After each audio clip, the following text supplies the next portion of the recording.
Imagine if you asked your mom growing up, Mom, can you make me a sandwich? And she came in with a hot dog. What would you think? I'd be excited. I would be excited. That's what I was going to say. I'd be heartbroken.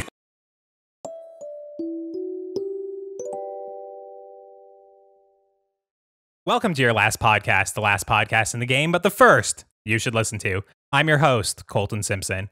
And with me this week, joining me at my end of the table, it's the amazing Grace Tatigian. Hello, hello. And sitting down at the other end, it's Mr. Listen himself, Josh Vey. What are you at? And last but certainly not least, it's our resident audiophile, William M. Clark. Hi.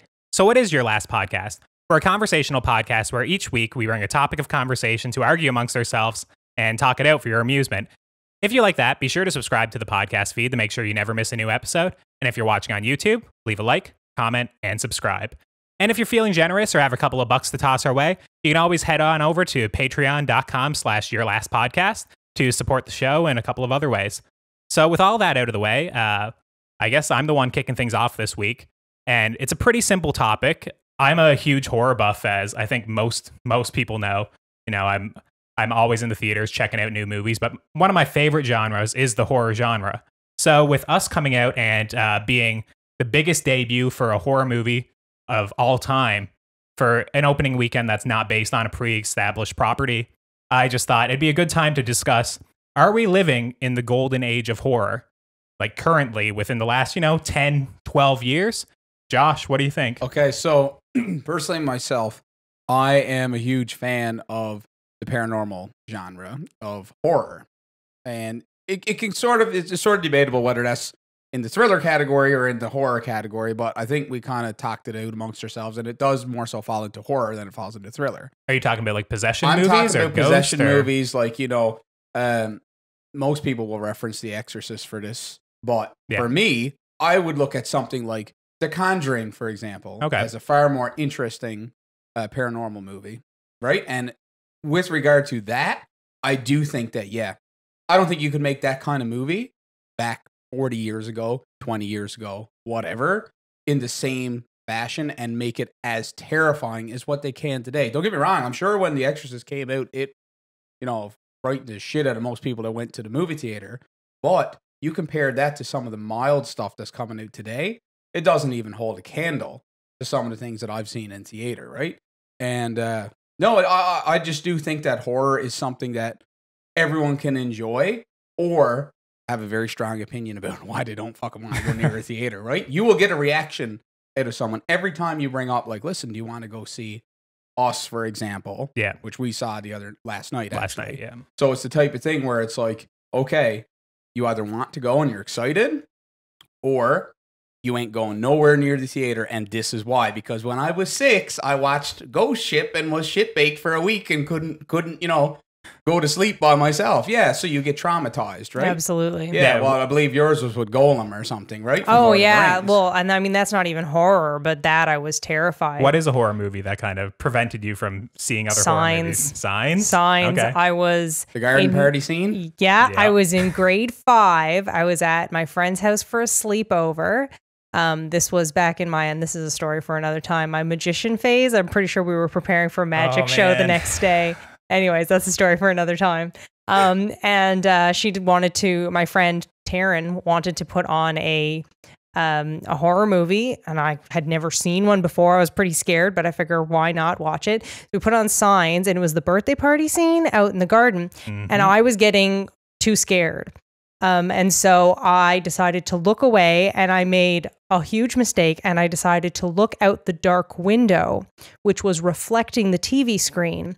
So that scene where they come out outdoors. So when they come out of the bushes, I believe, instead of seeing it on the TV, I saw it reflected in a dark window, and I was terrified and remain terrified to this day. I wouldn't say you've been to bed yet, have you? Probably not. I was so terrified after that scene that I fell out of a beanbag chair. I don't even know how that's possible. Fall exactly. Out of a I just leaned back so far that I just tumbled out of a beanbag chair. Yeah. That's because he's like in that scene, right? When the alien is coming out of the altars and he's strutting out and he does that look just like the Sasquatch in Cedar. Same thing. It is, yeah. It's the same sort of thing. He just comes out, right, and he has a little glance over his shoulder, does a blind spot check, and then looks on forward. Terrifying. And he was camoed in with the bushes too, right? Which makes it even worse. Scary as shit. Yeah. Well, yeah, no. So there you go. So I don't know if I'd call Signs a horror movie now. Would you? It's probably more of a thriller, but like that kind of like all like lumps into like one thing almost. Well, that's the thing. Like when you pitch this topic, a lot of people don't even know what's the difference between a thriller and a horror movie. And I wrote it down just to make sure that I had it actually there. And basically, you know, a thriller movie is the fear of the known. So when you're thinking about a thriller movie, think of Silence of the Lambs. It's, you know, it's a serial killer. Think of Seven, American Psycho, Zodiac, Gone Girl, you know, Psycho, Panic Room. All these are known as thrillers, you know, but they still, you know, obviously they still elicit fear. When you're watching Silence of the Lambs and watching Hannibal Lecter, it's still scary, you know, but it's not the same thing as horror. It's fear of the unknown. It's something that exists outside of our reality. It's something that we can't comprehend. I think one of the movies that kind of started this era of horror is Paranormal Activity. It's what Oh my God. No, not a good choice or what, Grace? Another fond memory, is it? All right, come on, tell the story. Okay, so I was over at a friend's house for a barbecue, butter chicken, tandoori chicken on the barbecue. It was excellent. Afterwards, everybody decided they wanted to watch. Is this part of the horror movie? It's not steak on the barbecue? That's scary. They wanted to watch Paranormal Activity, and I didn't want to, but I was in the vast minority, and I was not able to get home. I was very far away from my house. There was no public transport, and so I figured I would watch it. And I probably saw maybe a quarter of the movie. The rest of the movie, I had my hands covering my eyes. But what made it worse was the next day I left on a houseboat trip with my family. And so I spent the next 5 nights sleeping on a boat out in the water with everything like creaking and shifting all the time in basically the same room as everybody else. And so I could hear every single movement and like weird lights coming through. Oh my God, it was awful. You're spy. Yeah, and I mean, that's why Paranormal Activity is so effective, right? It was made for a budget of $15,000, which is crazy. I mean, Ham and I, like the little short we shot last summer, which I don't know, I might throw up some pictures of if I'm feeling, you know, brave, yeah, enough to do that. But we probably shot that for, it would probably wound up being $3 or $4 grand in terms of all costs told. I mean, the camera itself was $2 grand. So, I mean, the fact that you made a full horror movie for 15 grand that went on to make $193.4 million. It is literally the reason why Blumhouse exists. It is the reason why movies like Get Out were made. It's the reason why the Halloween reboot was made like a year ago. It went on to be an incredibly successful franchise. And I think you can kind of credit that movie with being the one that kind of brought horror movies back into the spotlight because of just how successful they can be. Blumhouse released 5 movies last year, all for a sum, I think it was either $13 million or under. And they made over $670 million. And not one of them flopped. So now, were they all great movies? No, not really. I'm sure Blumhouse's Truth or Dare was pretty garbage. I actually haven't seen it. But a lot of them are really successful. And horror movies nowadays are a lot more clever than they used to be. They're a lot more heady. They're a lot more intelligent movies. Like Hereditary is not... Well, I was waiting for you to bring that up because that's a good example of... And like you said, ever since Paranormal Activity, it seems like there's no holds barred anymore when it comes to making movies. And just in terms of what you can throw in there. Anyone who's not seen that movie Hereditary is kind of a bit of a spoiler alert here. But there is a scene in that where this Missy is sawing her head off with a piano string. Yeah. And it is very disturbing. Very like, and there is another scene. That's not even the most disturbing. Where a little girl gets decapitated by sticking her head out of a car. And it just comes out of nowhere. You don't even really see it coming. I guess she didn't either. Or maybe she did. I don't know. It depends, right? But it's the type of thing where it's, I don't even know if you would have got away with doing that 10 years ago, 15 years ago. So it seems like now, no holds are barred. Put whatever you want into a new movie, and everyone's going to love it because I think that movie did really well. So it's scary. It's a scary movie. Oh, yeah. I mean, a lot of people were calling for Toni Collette, the mother in that movie, to actually get an Oscar campaign around her because she was so great in Hereditary. And that's a thing with the Oscars. They typically don't ever acknowledge horror movies. One example of when they did is Get Out a couple of years ago. And granted, it was nominated for Best Picture, which I think is the first time a horror movie has been nominated for Best Picture since Silence of the Lambs, which, once again, is it a horror movie or a thriller? You don't really know. When it's the Oscars, they tend to lean towards it's a thriller movie. So Get Out is the first time like a horror movie in what, 23, 24 years has been nominated, right? Do you think that the fading relevance or dominance, I should say, of church in society is one of the reasons why they can come up with all these really strange, like, because quite frankly, I find the scary stuff is the demonic stuff that they usually put into the movies, the paranormal, the possession type of movie. Do you think that the reason why they're able to do more of this now than ever before is because there's no real concern over backlash from the church like there would have been 50 years ago? I think there is probably a level to that, but I think the reason why The Exorcist might have been scarier at the time is because everybody was so used to going to church. Like, church was such an integral part of people's lives that everyone could relate to having a priest or. But I don't know for sure, but I bet you if you went and you looked, I bet you that movie got quite a bit of flack for. It might have for profiting off of something that was probably considered real. And I know that the Catholic Church does have demonologists, so they do believe that that is real, right? So maybe making a movie over that might have been like very edgy at the time, like on the nose. I don't know. Probably, I would guess. It's an interesting thought. I've actually never thought about that before, but yeah, I guess it, with church being more and more separate from just society in general, I guess maybe less relevant, really. Yeah. Maybe it does leave more room for when you want to get into like possession movies. You're probably not going to get too much flack from people nowadays compared to 20 or 30 years ago. Yeah, but in terms of, just to make an argument, like in terms of are we actually living in the golden age, I'll throw out some old horror movies and just, have we seen anything that rivals these movies? So I got a list of these movies, and I mean, this includes movies like The Thing. This includes movies like Friday the 13th, The Shining, Alien. Oh my God, I didn't even think of that. Halloween, The Exorcist. They all came out within a 12-year period, and that's kind of what I did with my list of modern horror. I chose a 12-year period starting from Paranormal Activity. Is there anything that rivals The Shining within the last few years? For me, I don't know if there's anything that rivals Alien, to be honest with you, now that you brought that up, but I didn't put Alien into a horror category, not because it's not a horror movie. It is. It's just I always associate that with science fiction. Yeah, but that's fair. That's one of my favorite movies of all time, so I don't know. Yeah. I might actually have to step back there for a second and say maybe we're not. Yeah. Because I don't know if I've seen something as good as Alien. Yeah, and that's kind of a question to pose, too. When I was looking back through the movies that started in 1973 to 1985, in terms of the golden age of horror, when people were kind of pegging, like, what would people consider? And a lot of people said the mid-70s to the mid-80s. A lot of these movies, you were only able to find, like, one or so each year that was actually, like, what we would deem now as, like, a classic horror movie. And that's kind of something we're coming at a disadvantage here. We don't know what's going to be a classic movie yet. Like, we don't know if Get Out is going to be a classic horror movie within 10 years. We don't know if Hereditary is going to break away from just a small indie horror feature or go to something larger. We don't know if there's going to be, like an Asian-inspired horror movie based on, I don't know, The Witch or something. They decide to do The Witch and make, they use Asian folklore instead of North American folklore to do it. We don't know yet. We don't know about if any of these movies are influential. But in terms of finding good movies, I was able to find way more movies from the last 12 years that were rated high critically compared to back in the day. But is that because the movie business is busier nowadays? Is that because it's more popular nowadays? Or I don't know. I think you could say we might be in maybe a renaissance of sorts. Maybe not a golden age, but we're kind of shifting back into having people being interested in horror. I think that's a very good argument. But I just wanted to bring up the fact that horror in terms of production is so much broader now than it would have been in the 70s or 80s.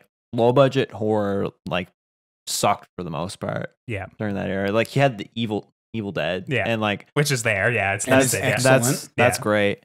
But we have YouTube series Marble Hornets or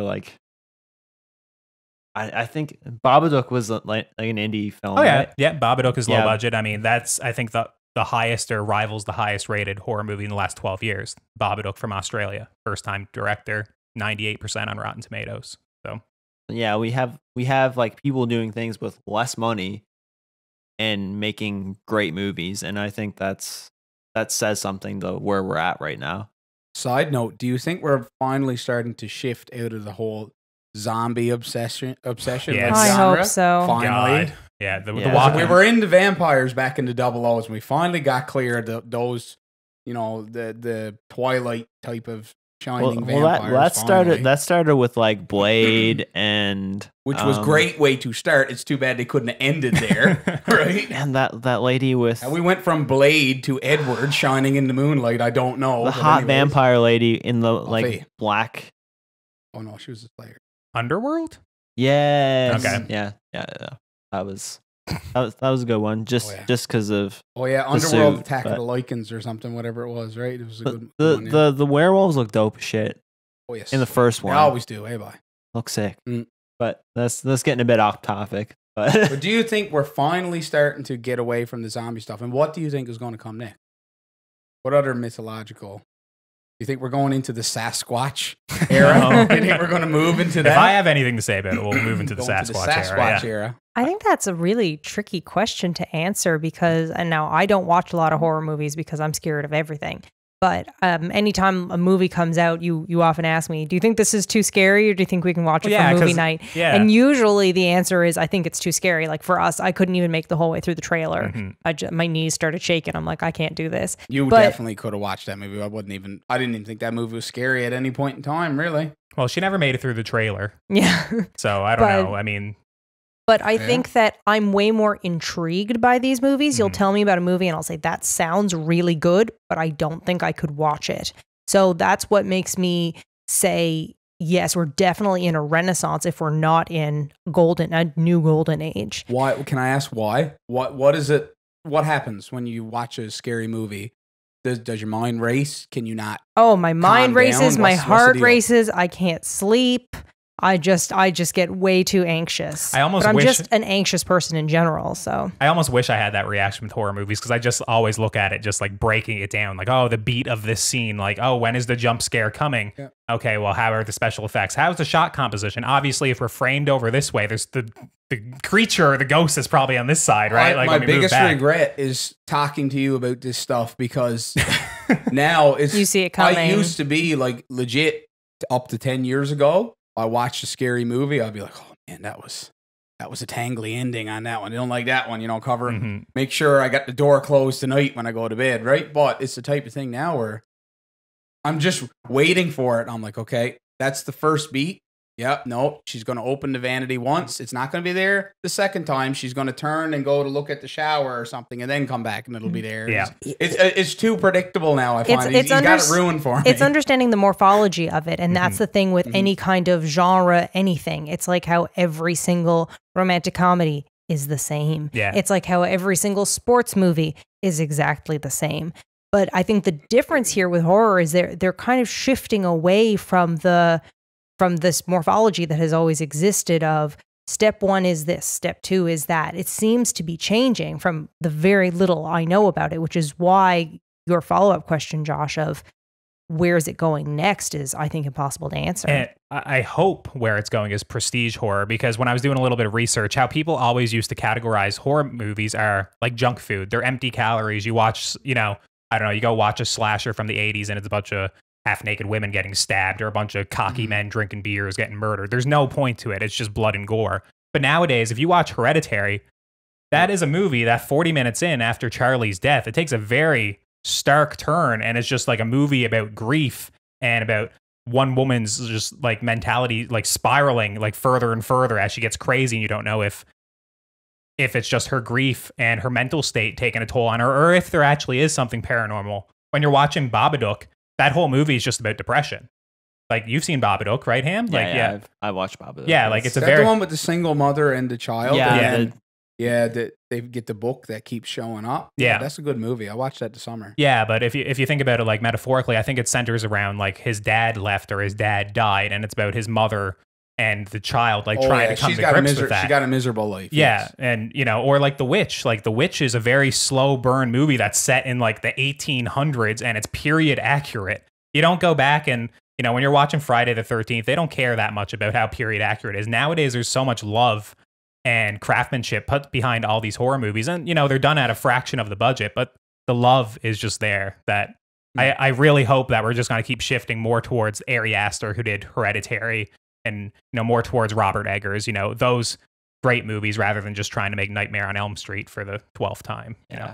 Yeah. And like I don't have much to add to that, but I do think we're heading towards, what was it, prestige horror? Yeah. Like, I think it's a lot more thoughty and like artistic. Yeah, artistic and like put towards like social commentary with Get Out or being really introspective with Babadook. It's Which actually, personally I find less interesting than going from swapping one creature for an. I was sort of saying like we're going from zombies to we went from if you want a creature answer, I hope it's ghosts because I'd rather ghost. That's stories, what I was sort of getting for. Yeah, but I think because what you're talking about, I do find is insidious. Anyways, in almost every movie that I watched here in the last little while, there's some categorical metaphor that's slipped its way into the framework of almost every movie that I watch now, and it drives me nuts. But like even that movie we watched last night. Well, you were proven a little bit wrong last night because we were expecting. I mean, if you're a fan of Get Out, you would go into us expecting it to be, probably a racially motivated metaphor. I mean, Get Out was they definitely had their things to say, made a great movie and a great political statement around it or social statement around it. They did an excellent job of that. So we went into us expecting that. And we're not going to spoil us, but the issue with the movie was it just didn't have much of a point. No. I think, that's kind of what was lacking for me. I would have liked there to be a social statement or a political statement behind Us. It wound up feeling more like the old horror movies of empty. Oh yeah, 100%. It was like that last flight that took off and never landed anywhere. No one has any idea where it went or where it was going. That's how I felt the whole time in that movie. It was just okay. They did a bit of work setting this up, but what happened? It just didn't go anywhere. It didn't make any sense, right? Mm-hmm. But no, yeah, it's I think Ghosts would be a great answer as well because I can't remember when it was werewolves or if it was werewolves, but I remember like Van Helsing. Mm-hmm. Remember like early 00s. There was a lot of werewolf stuff, but werewolves and vampires kind of went hand in hand. Then we moved on to like specifically vampires. And zombies, and we've been in the zombie trope for a long time now. We've been mixing with the possession trope as well, though. Like zombies, in terms of The Walking Dead, incredibly popular. But in terms of, like, say, the Conjuring universe, like you mentioned it, right? Like the Conjuring movies, whether or not you like them, they're incredibly successful. I mean, it's the only horror cinematic universe. I mean, no, it's not the level of Marvel or DC, but they have like 5 or 6 movies. They have Annabelle 3 coming out this year. They have The Crooked Man, apparently slated for next year. These are movies that spiraled out of the Conjuring movies. There's only 2 of those. Mm-hmm. So the fact that these horror movies were so well constructed and so full of mythology and intrigue that they were able to build a cinematic universe around, the story of Ed and Lorraine Warren is very impressive. Like you would never see that back in the day. No, it was great. But yeah, in terms of are we living in the golden age of horror? In terms of when I crunched the numbers, the movies that I chose in the last 12 years, obviously cherry picked, but I cherry picked the ones from the early ages as well. The average was 87.5% on Rotten Tomatoes. Like when I crunched the numbers, so those are pretty damn good horror movies. When I crunched the classics that we all raise, 88.4, so less than a percentage in between these great movies. So I'd say within the next year or 2, there's probably a good chance that we might be able to pass some of these. I don't know if we've done it yet. Like I said, I love The Shining.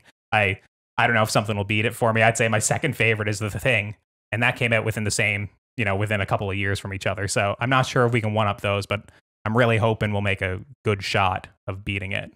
But with that, I guess I'll throw it off to Grace. I mean, she never had much to say on that topic, so we'll see if she has anything to say on this one. She's excited to bring hers up. I'm saving all my words for this. So this is classic question, much like what came first, chicken or the egg, something that either we've all thought about or it's going to blow your mind that you've never thought of it. And many hours I've pondered this. There's lots of different variations of this question. So, is a hot dog a sandwich? Are you asking me directly? My answer, I've battled with it. My answer is yes. It is a sandwich. You are incorrect. Yeah, my answer is no. You are incorrect. Okay. Josh's answer is no. What about ham? Is a hot dog a sandwich?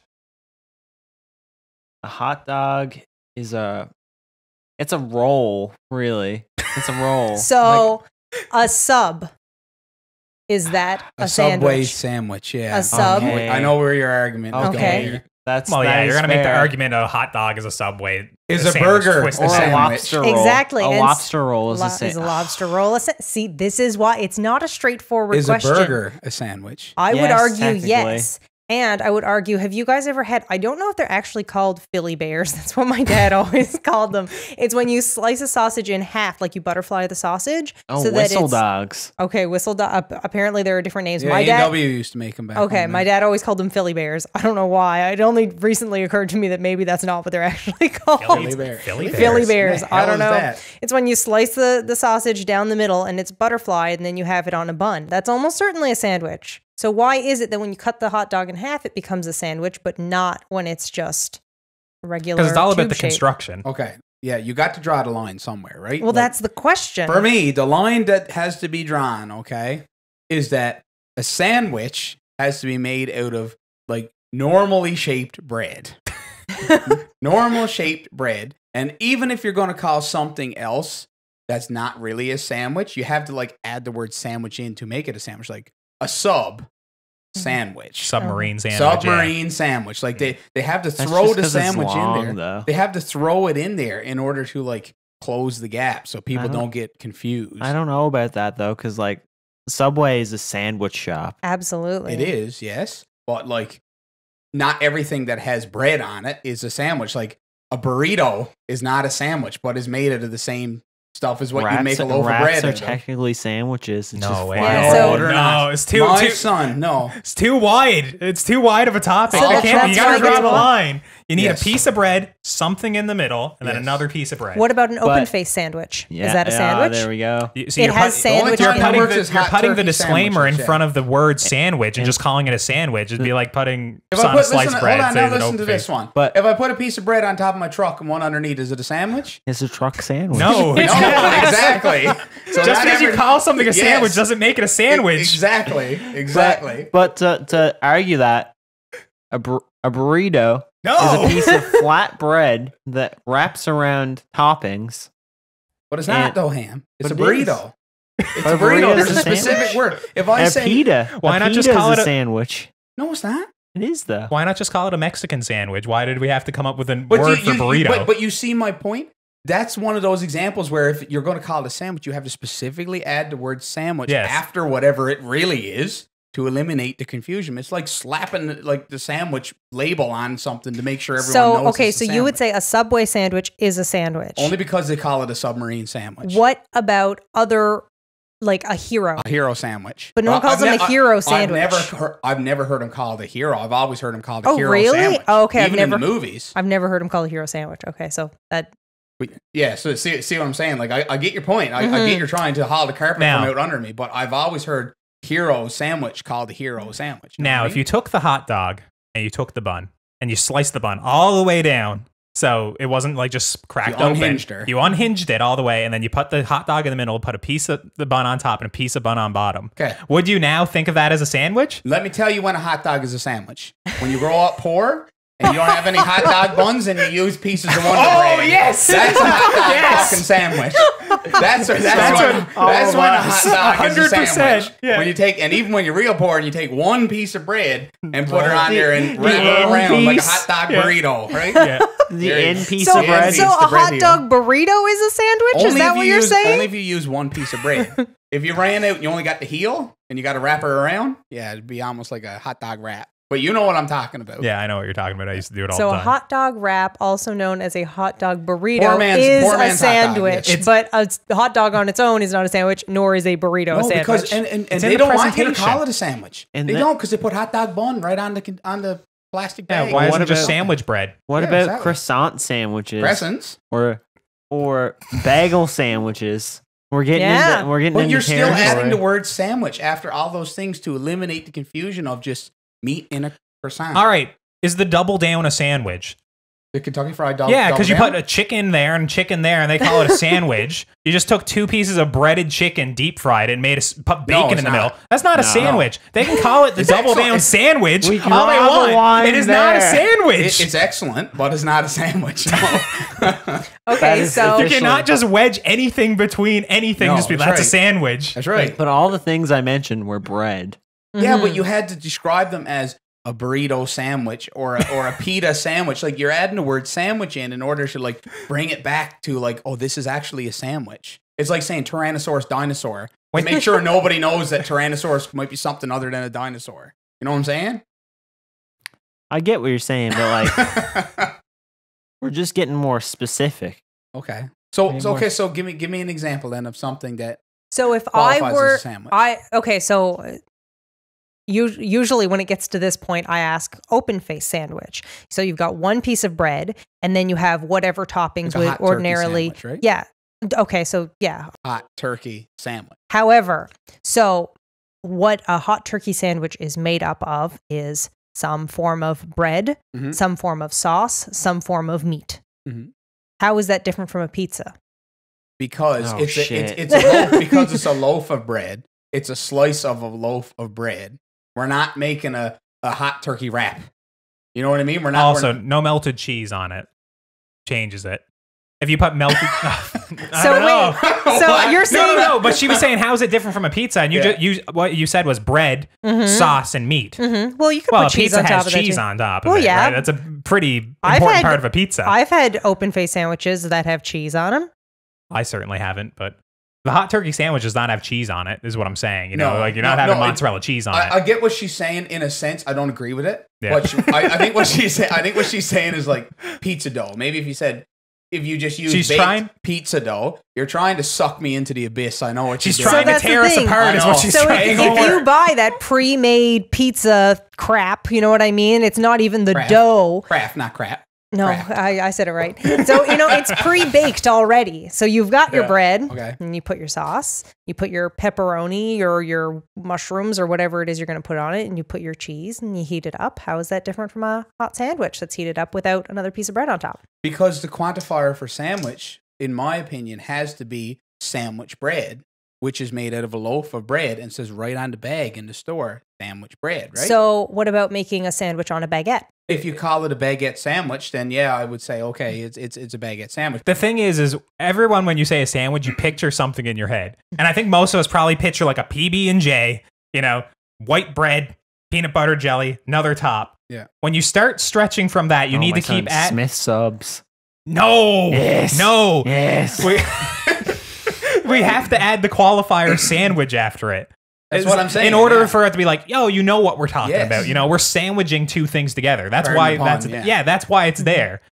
So no, it's not. That's what I'm thinking too. So, like when you have to add the word sandwich after it to make sure that everyone knows it's a sandwich, that means you're crossing the line. You're getting close to the line, and without the word sandwich, it's something totally different on its own. Not a true sandwich. All right, well let me ask you a question now. Yes. Let's say you take a roll, right? So like when you go in the woods, right? And you're going in and you make you take a roll and you cleave it in two and you put a bit of peanut butter and molasses on it and you put them back together and you wrap a bit of saran wrap over that. Is that a sandwich or is that just a... Yes, that's a sandwich. That's a sandwich? Oh, it's not a sandwich. How is that different from a peanut butter and jelly sandwich? That's what they call like a woods lunch, just a hard time bun. A woods lunch sandwich. No, it's just a bun. It's just a bun. But you split the bread apart and you put it back together with toppings in the middle. I would almost be inclined to call that one a sandwich. That's definitely a sandwich. Well, what's the difference? It's in the construction because you cut it in half. I kept her on hinge. You never cut rolls right in half. Oh, I missed that part. I thought you said you cut it in half. Cleave her open. So you're just leaving it in that gray area. Otherwise, you when you go to take her apart, she just separates, right? Put that into skidoo and expect for that to not separate if you don't leave her connected. You got to leave the hinge there, right? There needs to be separation. I think is where I draw the line. Well, why aren't burgers sandwiches then? If that's the quantifier, and I'm not trying to help her in her cause because I think her cause should stop right here, right now. But why aren't burgers sandwich? Because they're not to me and never will be. I don't know. It's just language has developed where we refer to these things as burgers. I don't know. Maybe back 50, 60, 70 years ago, we called them hamburger sandwiches. But our language has developed where we actually have words to describe these things. Yes. And I don't think a burger is a sandwich. Yeah. And I'm not going to be like, oh, it's because it's hot in there. Because yes, you can have a hot turkey sandwich. I agree with that. Mm-hmm. But no, a burger's not a sandwich like that. No. No, it's not. No. Some lines should not be crossed, right? I don't have much of a reason for it other than just it does not work. No. It just offends you to your core. It just upsets me. No, it's not. Mm-hmm. So we got 2 yeses and 2 nos. Mm-hmm. So who's going to cave on this so that we can get a quorum going here now? I mean, we got to come to a consensus here. I think Grace is the last cause, so I got to hone in on you. I was going to say. I got to bully him into submission. I think a hot dog is a sandwich. Yeah. Why? And he doesn't even eat meat. Yeah. So he's really what the convinced. fuck are you on her team for then? Why are you in that camp over there? You don't even eat them. Can't you just agree that a hot dog? When have you ever called a hot dog a sandwich? You haven't eaten one for 5 years or 10 years, but when did you ever call them a sandwich? Imagine if you asked your mom growing up, Mom, can you make me a sandwich? And she came in with a hot dog. What would you think? I'd be excited. I would be excited.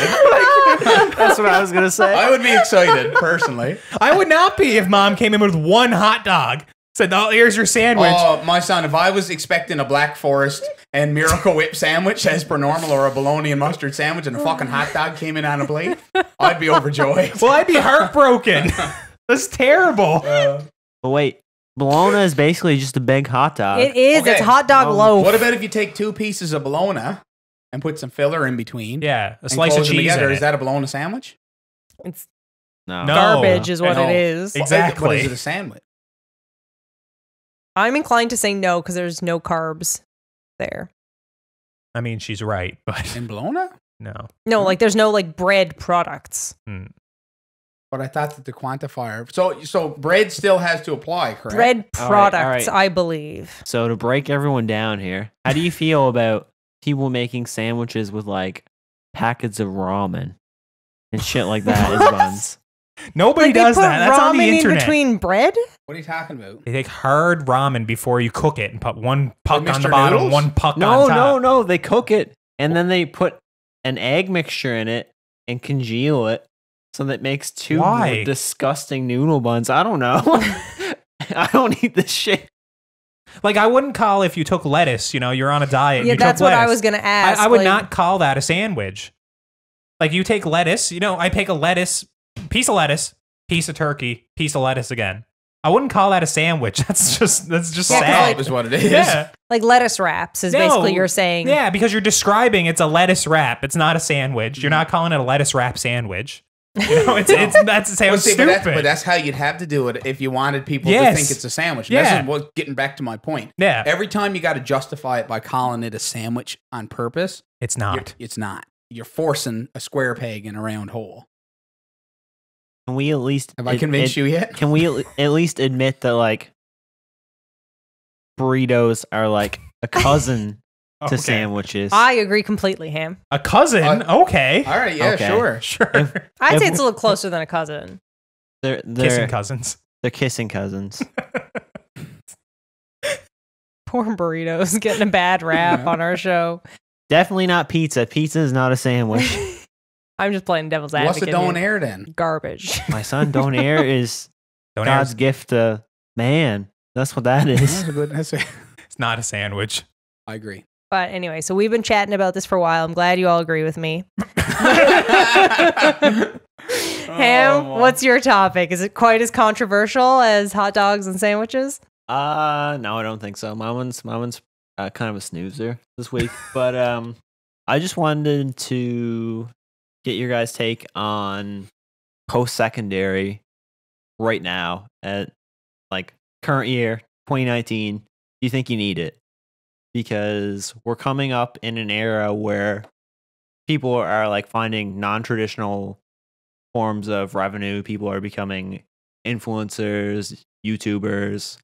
We have a friend that just invests money online and Makes a living through it. Yeah, he's Yeah. completely self-sufficient with that, I think. Yeah. I wouldn't say that that's not a non-traditional way of making money. That's been around for quite a while. quite a while, yeah, but There is definitely a field of education for that as well, too. But go ahead. I Yeah. see what you're saying, and it's a different way to make a It's living. not a yes. 9 to 5. Yeah, it's Yeah, not it's a 9 to definitely 5, right? not a 9 to 5. But like putting myself as an example, and I'm like not anything, but I did. I Are think you a you're sandwich? something. Are you a sandwich? I'm a ham sandwich. But Lovely. I did a college course for audio engineering. Now, that does not get you a job. What gets you a job in doing any sort of audio work is experience. And you get experience by learning and doing, basically.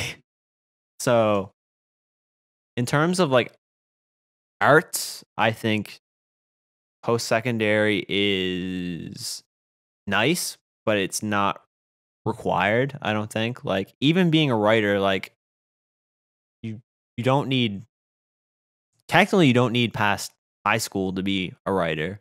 You don't even need high school to be a writer. What's the objective here though? Can I just ask that before you go a little bit further? Is the objective here, or is your question, do you need post-secondary to like be self-sufficient and make a living? Or is it just, do you think you need to go at all? Because if you know, the answer to that is no, because if you want to just stay home and not do anything, you don't have to do nothing. You don't want to. You don't have to wake up in the morning. I'm just interested. Like, are you saying to get a job and make a living, however, whatever it is? Do you think? To get a job nowadays. All right. And we're talking about like if we were coming out of high school now, like, do we think that you could get a job? We're not talking about like going back to school like at our age now. Like, is it worth it? We're talking about if somebody was graduating high school now, do they need to get post-secondary to get a job? Is that what you're... There's your question, right? Yeah. Yeah, okay. My answer is definitely yes for that. I do think post-secondary is important because irregardless of what you're going to do after high school is pretty much now just a, you know, it's a red seal stamp. Everyone has it pretty much the same way that everyone has a sin number. You know, like I don't think it's that big of a qualifier anymore. It might have been 20, 30 years ago, but now it's not. And it's always good to have something to your name, no matter what it is. Doesn't have to necessarily be university. Could be a trade.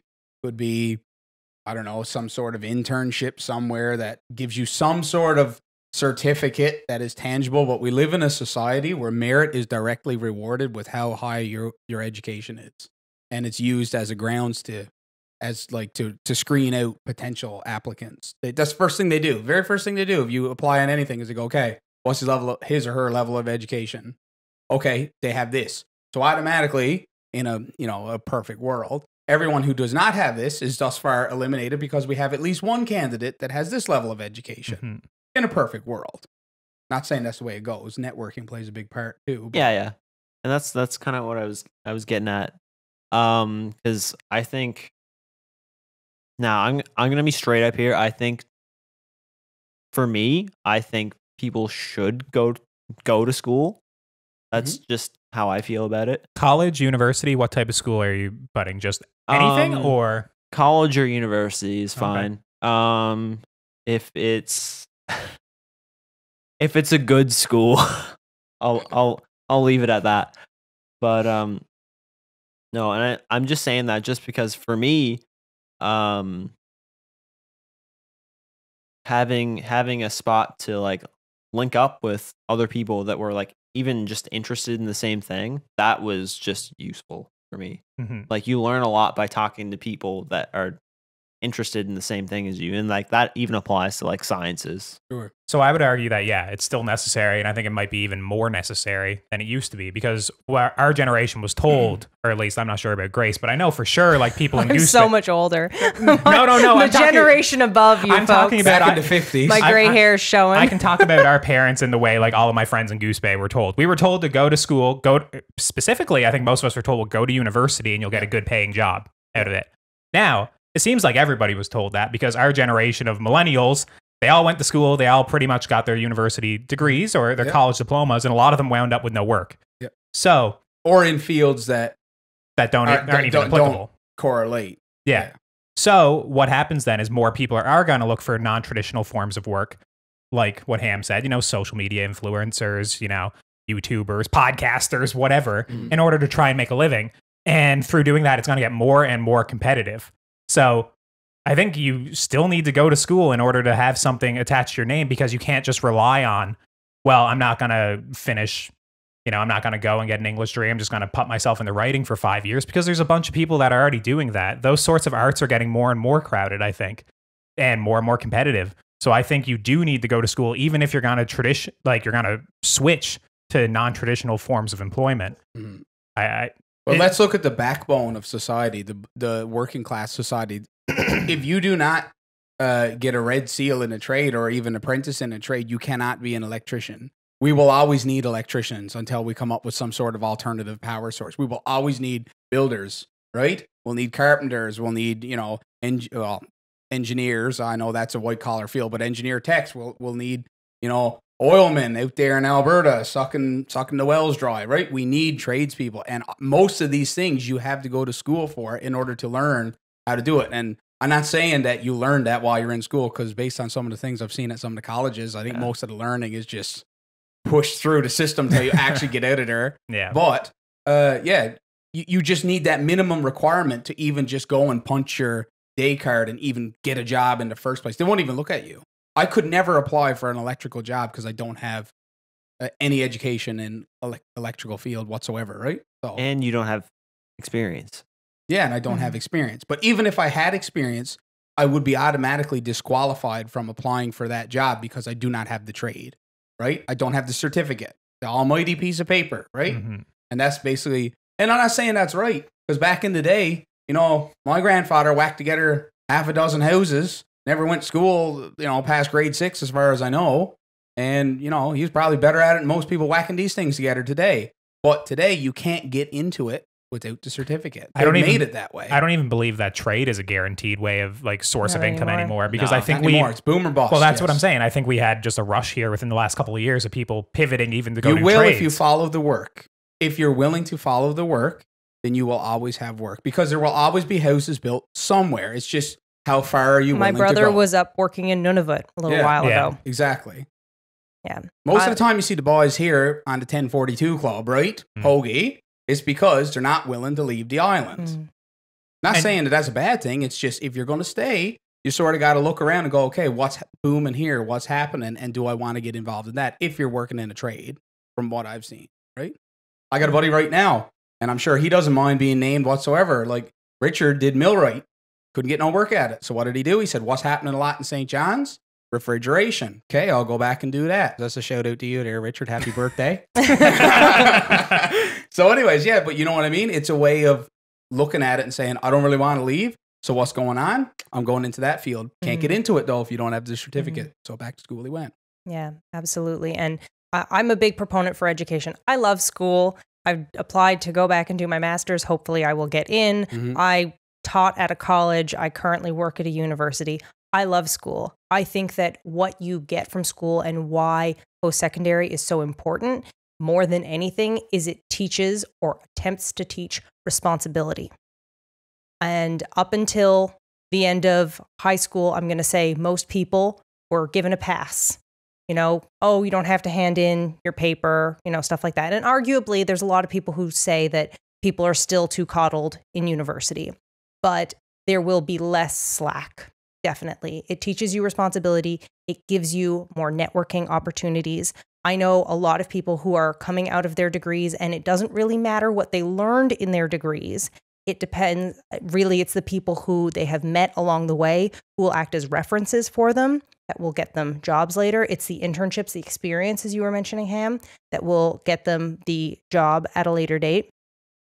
And if you take advantage of all of the extracurricular, co-curricular opportunities that exist, if you go to all of the seminars and workshops that are out there teaching you resume building, how to write a cover letter, how to have a productive interview, if you take advantage of all of those resources, it will put you way ahead. So obviously not everybody has to attend post-secondary institution. It is not essential for everyone, but I think that if you want a better chance at getting a job, if you want to have a better chance at having a career that you are going to find fulfilling, you really should attend post-secondary institution. Well, like you said, high school doesn't necessarily, it's gotten pretty slack in recent days. And I teach at the College of the North Atlantic, and I do the in-class stuff for driving school up there. And it's shocking, the literacy rates. Oh yeah. It's mind blowing. And when I look at it and I'm like, I can't believe, and I'm not, of course I'll never say any names or nothing, but it's just the type of thing where,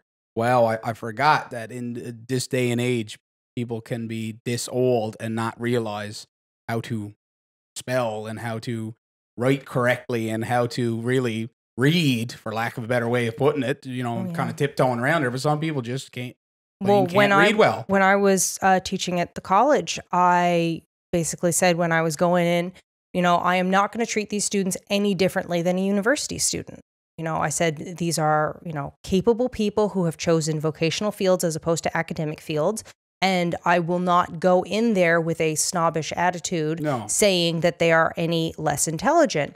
And that was kind of a double-edged sword because I went in there with expectations of academically inclined students, and the majority of them were not. And that is not to say that they weren't intelligent. Many of them were very good at the fields that they were entering, and yet struggled with a lot of things that I had always taken for granted being academically inclined myself. I'm not saying I'm a genius by any means, but I learned the way that people teach in schools, and I'm very, very lucky for that. Mm-hmm. But a lot of these students were not. A little bit of an art to it, isn't there?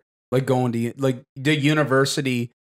We've all gone, it's the type of thing where there is a little bit of a dance to it. There's you go there so long, you know what they're looking for. You almost know how to spit out a paper to cover what the teacher likes to talk about. Like there is a way to play that game in order to do well. And I don't even know if that's really a sign of being intelligent or if it's maybe the best sign of being intelligent to be able to pick the snots out of what the teacher's saying and go read through your book and go, yeah, well, my teacher talked a lot about the Gulf War, so I'm not even really gonna. I woke up late this morning. I only got an hour to study, so I'm just gonna read the section about the Gulf War. Fuck the Cold War. I'm just gonna read this section, and then you get an A on your exam because you were smart enough to play the game wisely, right?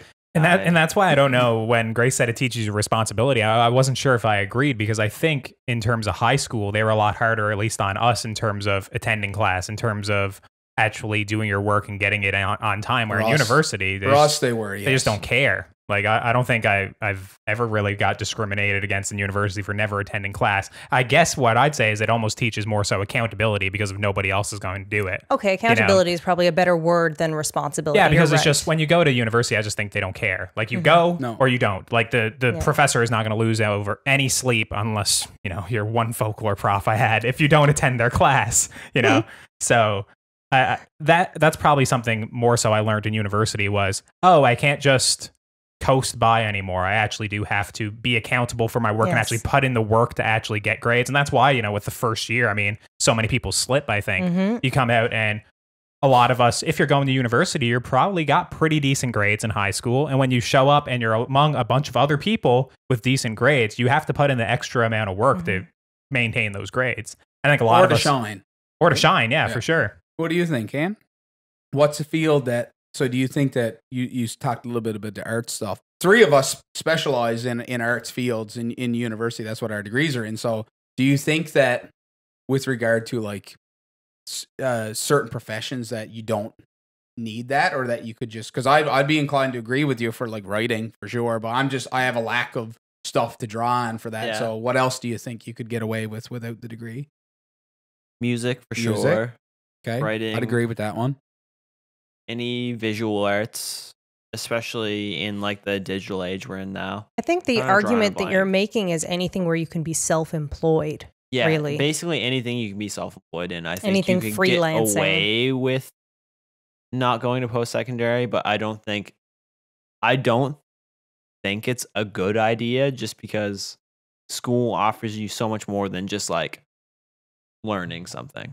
I think it's the personal growth and the people you meet there along the way that really help with university as well. Obviously I met Grace at university, great person to meet, but I met a lot of other people there along the way as well, which even just outside of the degree, you just grow as a person by going to a post-secondary institution.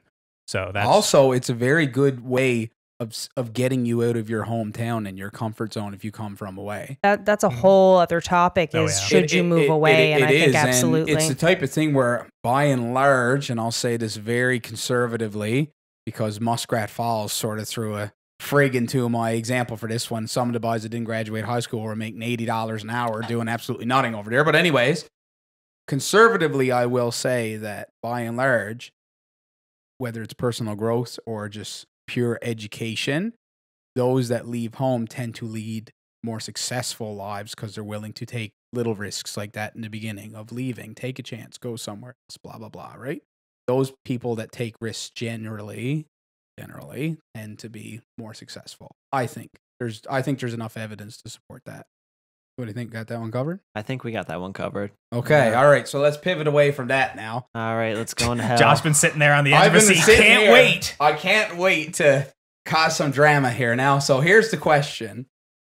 With all the politics that goes on in the world, we're living in a pretty dangerous time. I read a good article there the other day that argues that we've passed the age of peace and that the real age of peace was in the early 00s and late 90s following the fall of the Soviet Union in 91. And before 9/11, I assume? And before 9/11. Okay, yeah, well, even right immediately after 9/11, it was just limited mostly to like intervention in Afghanistan and stuff like that. We weren't too diversified. We weren't still like in Vietnam. We weren't still over there in like where's it called? Like out in Cambodia, and UN peacekeeping troops weren't kind of scattered all over the place like dog shit in the backyard, right? So it's the type of thing where now I'm starting to wonder, are we moving into a more dangerous world? So I think the answer to that is yes. And my question is, do you think that Donald Trump could ever win a peace prize? No. Why? Unequivocally, no. So can I tell you what the definition of the Nobel Peace Prize is? I've got it on my paper, but okay, so, but I'm sure our listeners could benefit. So from what I've read on there, the Nobel Peace Prize is within the last year. It is to go to a person that has been able to foster fraternity between nations and try to minimize standing armies. And I can't remember what the last part is, but and for holding and promotion of peace congresses. Peace congresses. Okay, so here is the one scenario where I think if this man could actually do this, I think he is deserving of a peace prize. If somehow Donald Trump could get those nukes out of North Korea and denuclearize that country, I think that he should win the Nobel Peace Prize. In what ways has he possibly worked for fraternity between nations? Well, if you can get the nukes out of North Korea, that would definitely benefit every nation on this planet. But he opened up the conversation with fire and fury. Oh, for sure. But you guys are sidestepping with tactics on how he's trying to do it. What I'm saying is, here's the scenario. If he got the nukes out of North Korea by whatever means, okay, and there was not a war to precipitate getting those nukes out of North Korea, do you think that that would be something that would warrant getting the Peace Prize? No, because I think he stirred up too much clout in other countries. Like, he's basically restarted the Cold War with Russia. Did he restart that? I think so. You don't think old Putin was stirring the pot over there in Russia long before Trump ever came in? It takes two to tango. Putin was definitely... And old Xi Jinping over there in China? He was definitely waiting for Trump to come up, or Hillary, honestly. He'd probably come up either way with how the election turned out in 2016. Mm-hmm. That was a nightmare. Why was it a nightmare? Why? Just because how everyone was at each other's throats about everything. And like, we saw everyone get divided and like take more extreme sides to everything. Like, everyone got more polar, yeah. Everyone got way more polar. I got more polar. I just think he's been a bad influence on like the world since he started running for the election. Like, he's divided his country, his own fucking country. And that's kind of where I say, it's like, are we going to award him a peace prize for giving more peace to, yes, South Korea, North Korea. And like you said, it does affect the global stage, but he caused a lot of unrest in his own country where he is the president of. Like you said, times are worse than ever. The United States is more divided than I would say it probably has been within the last 10 years for sure. Mm-hmm. I mean, he does attack. Would you say it's more divided now than it was in like the 50s and the 60s? I'm not sure. I never went back to if you're talking about the civil rights movement. Don't get me wrong. I'm not saying that Trump is the ideal president. I just don't necessarily understand why people's automatic, because usually the automatic reaction to this is no, not a chance. Like, never, like Grace's reaction right out point blank. No, we're not entertaining that idea. And I find it so interesting because it's like, why can't we entertain that idea? Is it just because he's such a flamboyant character? Is it just because he's such an offensive idea to see someone like that get something like a Peace Prize? Well, there's many reasons why. So, I didn't know we were allowed to print paper and bring it. I did it the hard way. We're getting into a debate now. You did a pretty good job of remembering the definition, what was written in Alfred Nobel's will for the requirements. I don't know how far you read on the Wikipedia page. That was it. Okay.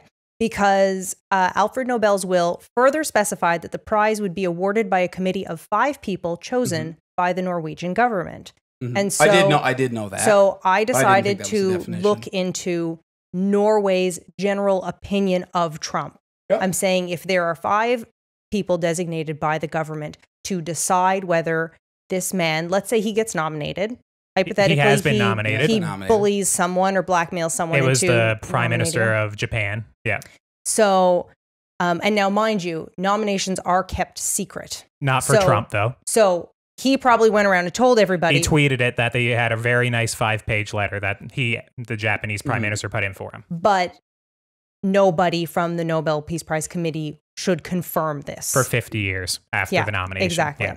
So I decided to look into it. Luckily, there are statistics on how Norway as a country feels about Trump because of his shithole countries comment, if you remember that. To be fair, alleged comment. Because it was other people who came out of the room who mentioned this. And he said, less people from shithole countries and more people from countries like Norway. And so there was a big response from Norway as to what they thought about immigrating to America. And there was a survey conducted in 2018 that said 71% of Norwegians believed that Donald Trump in the United States constituted a real threat to world peace. Yep. So if 45% of people said Trump's America posed a threat to a large extent, and 26% was to a very large extent. So I do not think it is possible, taking personal opinion completely out of it, I do not think it is possible that a nation where over 70% of the people in that nation believe that he is a threat to world peace, that there would be 5 people within a government who believes that this man is deserving of a Nobel Peace Prize. But does that answer my question? My question was, should he? It was not through the jigs and reels, would he ever get just nominated? our opinions? So what I'm saying is, do you believe that getting nukes out of North Korea is ultimately a good objective? No, I don't care who does it. Like, for example, in my opinion, if Jinping from China, if the Chinese president, who has somehow managed to constitutionally amend his way to stay in power forever, if he was to get the nukes out of North Korea, do you think that if he was nominated, that he should get it? Just based solely on the definition, not the politics of what Norway thinks. I know that's how they award the prize. But I'm just saying, is there anything that's happened in the world that can compete with something like that? Well, they don't award it every year either. They do skip years. There is the part where... So let's say 2019 is the year. Yeah. And then maybe the last one, I don't know, 2015, whatever it was. I don't know when the last one was. If you look back through the year, and that stands out as the one thing that year that shaped the world for the better and made it a safer place and satisfied all the criteria for the definition, do you think that you should give it to the person that was primarily responsible, whoever it is? That's my question. I think, hypothetically, yes. However, I think that Donald Trump himself has created so much acrimony on the world stage. Yeah. I think that there is I don't disagree with that, by the way. Nothing he can do at this point that would be completely redemptive. Do I think that that is a thing to work towards? Absolutely. You know, I don't think anyone is going to disagree with the fact that we want to get rid of nukes pretty much everywhere. You know what I mean? We do not want this nuclear threat. It's a double-edged sword for that, because proliferation is something they've been trying for years. Goes all the way back to, like, you know, the disarmament between Soviet Union and the States and stuff, right? But you know, if they did manage to do that, like let's say that Nikita Khrushchev, who was one of the more vicious Soviet leaders that they had after Stalin, let's say that Khrushchev took on that initiative and managed to, like, proliferate the world. I do think that would satisfy the criteria, and that someone like that, even though they might have done a lot of other stuff, if we're only looking at this specific angle, I think, yeah, you should award the prize based on how the prize is designed to be awarded and not let other factors really infringe on it if those other factors don't have anything to do with the criteria of winning the prize. That's all I'm saying. And I get what you're saying. You know, obviously, if Donald Trump gets the nukes out of North Korea, if he denuclearizes before the end of his first term, which, you know, I don't think it's going to happen. I don't think it's going to happen either. But entertaining the idea that hypothetically it does happen in 2019, and he does, you know, and Japan did nominate him, so he has the nominee. Should he get it? I still think no, because you can't separate all the man's other actions. I'm sure, you know, we're early into 2019, but I'm sure Donald Trump is going to say some disparaging remarks and hate on people throughout the year, unless he really changes his colors. There's other things that, even though denuclearization is such a, obviously that's be incredible if he could do it. I just think there's so much there that people can make the argument that he hasn't been promoting peace in his own country and through the neighboring countries. Or even his borders, like all of our trade disagreements in the last little while. Yeah, like it does not promote fraternity. No. Building a wall, attempting to build a wall between two countries. The thing is whether you believe that fraternity is the ultimate objective. Like, it's fine to say that, yes, we should live in like a social world where everyone can get along. But ultimately, you know, and this is just plain devil's advocate, if you are elected to take care of your country, and there is another country that has been antagonizing your country for decades, and you come up with a plan on how to deal with that, whether it's the right plan or not, and you decide that that's what you're going to put into action because that's what you were elected to do, and it's designed to look after the people that elected you, I don't necessarily think that trying a plan should be condemned as like, well, you're just making it difficult for everyone else around the world. Yeah, well, I wasn't elected to look after everyone else around the world, correct? I understand what you're saying, but I was just talking about fraternity, which is the goal, which is what the Nobel Peace Prize is going to be awarded to. That's the first one, yeah. Yes. And then you said it's not about fraternity, but it is about fraternity because it's literally in the definition.